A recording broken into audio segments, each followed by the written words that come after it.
Bom dia, gente! Para quem não me conhece, o meu nome é Luana e essa é a minha terceira videoaula sobre o sistema circulatório.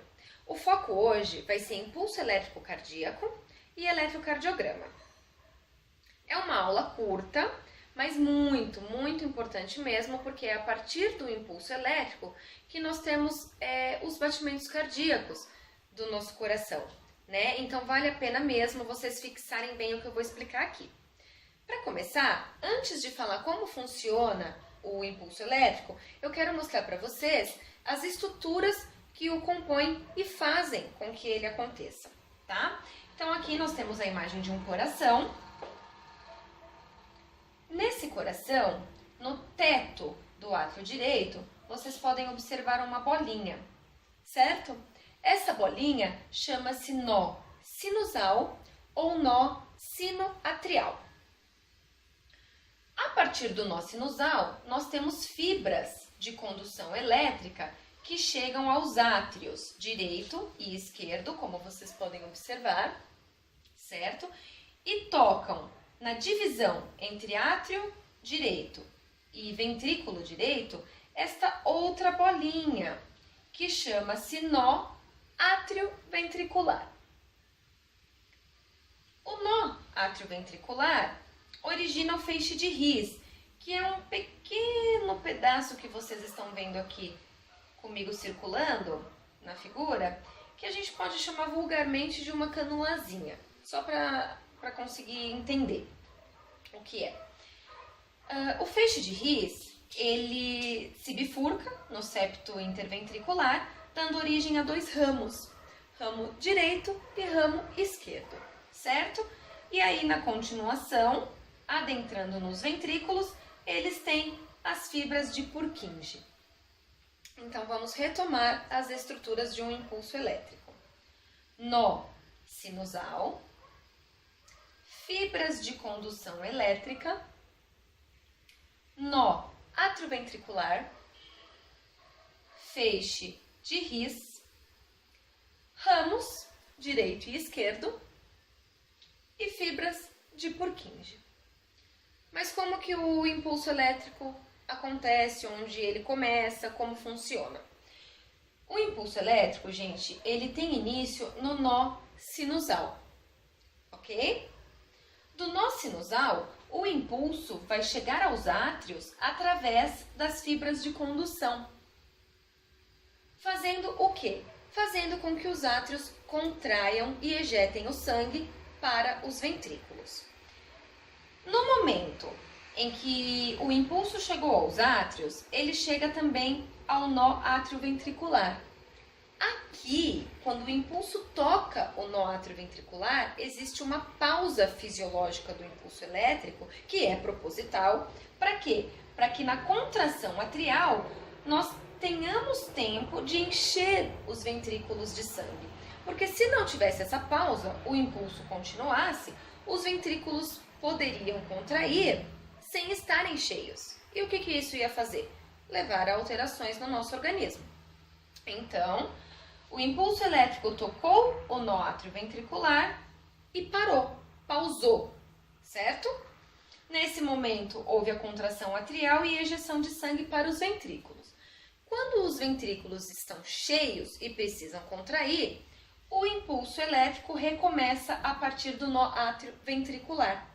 Olha que fantástico isso. E aí, ele passa pelo feixe de His, adentra nos ramos direito e esquerdo e chegam às fibras de Purkinje. Como vocês podem ver, as fibras estão dentro do músculo ventricular. Isso faz o quê? Com que os ventrículos contraiam e ejetem o sangue para todo o nosso corpo. Certo? Então, vocês podem ver que não é difícil. É só a gente ter um pouco de atenção e querer entender mesmo. Pois aqui na faculdade, como é a primeira vez que a gente está vendo, realmente fica muito difícil. Eu falo por experiência própria. Mas agora, eu acho que revendo de uma maneira mais resumida, fica bem mais fácil e realmente ajuda a gente a compreender o porquê e como acontece. Então, retomando o impulso elétrico. O impulso elétrico é originado no átrio direito, a partir do nó sinusal. Ele percorre as fibras de condução elétrica pelos átrios direito e esquerdo e atinge o nó átrio ventricular. Neste instante, acontece uma pausa fisiológica no impulso elétrico e os átrios contraem, ejetando o sangue para dentro dos ventrículos. Os ventrículos cheios de sangue recomeçam o impulso elétrico a partir do nó átrio-ventricular e aí o impulso vai passar pelo feixe de His, ramos direito e esquerdo, chegando às fibras de Purkinje que finalmente vão fazer os ventrículos contraírem e ejetarem o sangue para o nosso corpo. Ok? Agora eu vou falar para vocês um pouquinho sobre eletrocardiograma. Todo mundo aqui já deve ter visto um eletrocardiograma. O eletro, ele é a forma escrita que nós temos de um impulso elétrico, do batimento cardíaco, ok?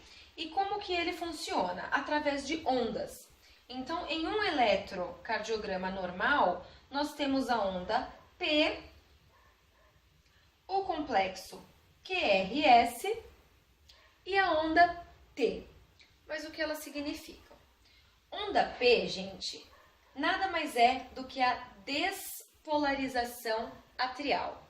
Despolarização atrial é a mesma coisa que sístole ou contração dos átrios. É o momento em que os átrios contraem e ejetam sangue para os nossos ventrículos. Então, contração atrial nada mais é no eletrocardiograma do que a onda P. O complexo QRS, ele indica a despolarização ventricular. Então, é o momento em que acontece a contração dos ventrículos para a ejeção de sangue para pulmões e para todo o nosso corpo. Por isso, o complexo QRS tem essa onda maior, tá? Porque é onde nós temos a maior pressão dentro do coração para ejetar o sangue, certo? E nós temos a onda T. A onda T indica a repolarização, diástole ou relaxamento ventricular. Ah, mas e a repolarização atrial? A repolarização atrial fica escondida no complexo QRS, atrás do complexo QRS. Por quê? Porque é no momento que está acontecendo a contração ventricular que ao mesmo tempo acontece o relaxamento atrial. Como a contração ventricular é mais importante, é ela que foi priorizada no eletrocardiograma, certo? Então, quando vocês pegam o exame, vocês podem observar que está escrito ritmo sinusal. O ritmo sinusal nada mais é do que o ritmo normal dos batimentos cardíacos. Por quê? Porque está tendo origem no nó sinusal e está percorrendo todo o coração de maneira correta, certo?